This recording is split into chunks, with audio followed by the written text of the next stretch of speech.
Expresivamente, con Aida Oresoli.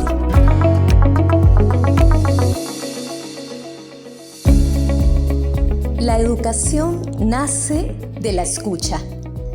Vaya, qué tema tan precioso y tan amplio para poderlo definir en tan breves momentos, pero que sin duda es un breve aporte para quienes se unen a la sintonía desde Expresivamente con Aida Oresoli.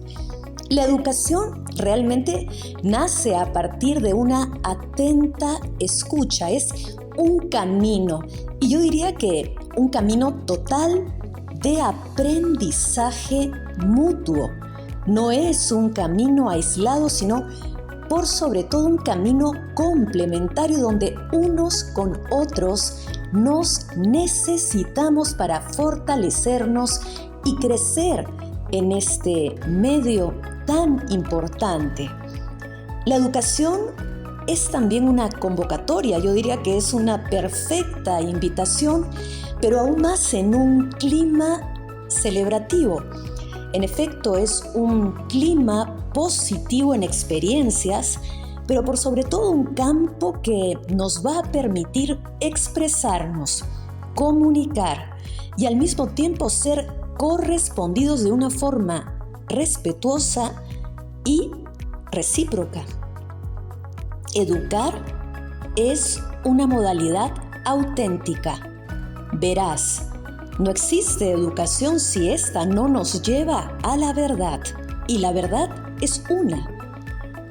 El arte, por otro lado, nos hace intrépidos, y el arte es sinónimo de educación porque nos lleva a descubrir conceptos originales, nada planos, por cierto, sino también a anticiparnos.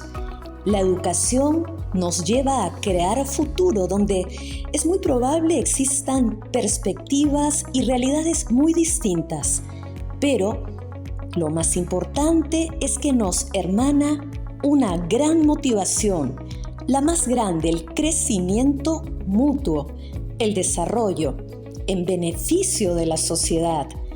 Educar, por otro lado, también nos lleva a identificar nuestros errores y los errores de los demás, por cierto, para generar lo que significa la corrección fraterna. Yo también quiero esta tarde-noche en Expresivamente, donde estamos deleitándonos con la manera más auténtica de poder hacernos amigos, de encontrarnos, por supuesto, en este microprograma, una obra que a mí, en lo personal, me encantó desde principio a fin y que me remonta a mis años de escuela. Y me refiero a la obra clásica de El Principito. ¿Y por qué les digo esto? Porque, curiosamente, cuando checaba detalles en esta obra, es sobre una obra original que me lleva precisamente al día de mi cumpleaños en lanzamiento, un 6 de abril. Fíjense ustedes qué tal bonita coincidencia. Es El Principito, la obra más famosa del escritor y aviador francés Antoine de Saint-Exupéry. Una obra cuya traducción ha llevado a más de 250 idiomas de lectores. Muchísimos ejemplares, millones de ejemplares vendidos alrededor del mundo, y se cree también que es una de las obras más vendidas dentro de la literatura a nivel de lo que significan obras clásicas para los pequeños. Esta obra, como cita su autor, la dedicó a su mejor amigo en el mundo, y resulta que este mejor amigo se trataba de una persona mayor, fíjense, con la capacidad, según cita él, de entenderlo todo. ¿Y saben por qué? Porque esta persona también fue niño en el tiempo, en la línea, en la sintonía del tiempo. Al mismo tiempo, dentro de muchos episodios importantes a lo largo de la obra del Principito, que a mí en realidad conmovió mi corazón hasta hoy en día, habla de las promesas, de los compromisos que asumimos que hay que tomarlos con mucha seriedad, por cierto. La palabra domesticar en una de las páginas nos lleva a pensar, a crear vínculos.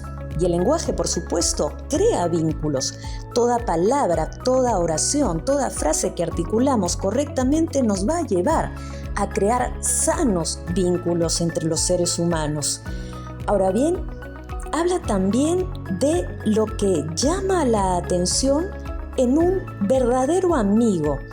Por ejemplo, cuando tenemos esa capacidad de sorprendernos por el tono de su voz, de repente preguntarnos cuáles son los juegos que ama, pero no tanto fijarnos en cuánto tiene, es decir, en los logros de una manera cuantificada. No.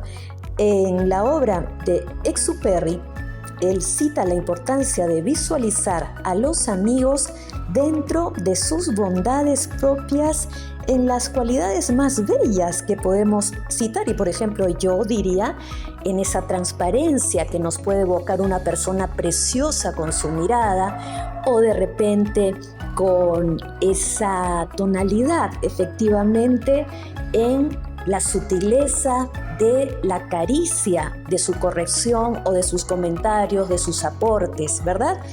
Por ejemplo, también en esta obra se habla de las semillas buenas y las semillas malas, que en consecuencia nos van a llevar a los resultados.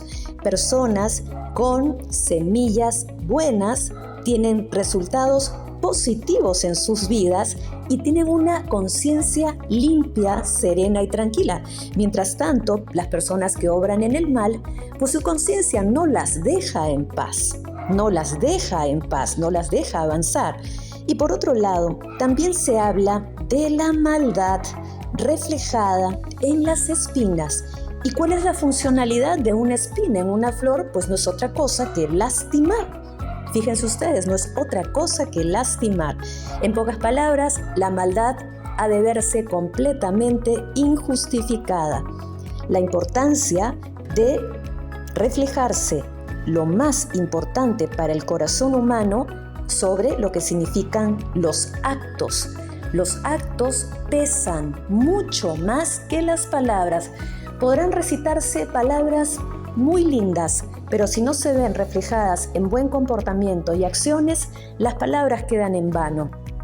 Ahora bien, continuando con los momentos más significativos como episodios, digámoslo así, en el transcurso de esta obra, también cita Exupéry que es mucho más difícil, fíjense, mucho más difícil juzgarse a sí mismos que juzgar a los demás, por supuesto, y coincido con él, porque el rol de jueces solo le compete a Dios, que es el juez del mundo, y eso también implica tener una auténtica sabiduría a la luz divina y un buen ejercicio para poder juzgarse a sí mismo ha de ser pues el ejercicio del espejo, mirarse frente al espejo y realmente autodefinirse como realmente es la persona. Por otro lado, hay una frase que a mí me impactó y que también coincido: no tolero la indisciplina. Por supuesto, no tolerar la indisciplina significa que no estamos dispuestos a aceptar la falta de control. No estamos dispuestos a tolerar la falta de control, la falta de consideración, la falta de orden y en consecuencia las faltas de respeto. Tiene que haber disciplina. Una persona disciplinada es ordenada, consecuente con sus palabras, con sus principios, con su moral y con sus valores dentro de su comportamiento social y profesional de una manera simultánea. Por supuesto, no le podemos pedir a nadie aquello que no puede dar, pedir lo que cada uno puede dar. Y en esta recomendación, en este primer microprograma, lo que te quiero decir, si tienes amor en tu corazón, lo tienes todo. Si tienes amor, realmente lo tienes, en el fondo de tu corazón lo tienes todo y podrás ofrecer al mundo pues lo más grande y hermoso que nace y es una raíz que viene profundamente arraigada a la luz de Dios. No es por ningún mérito propio, sino es una correspondencia a la fuente del amor. De modo tal que amar es una exigencia, una autoexigencia de todos los días.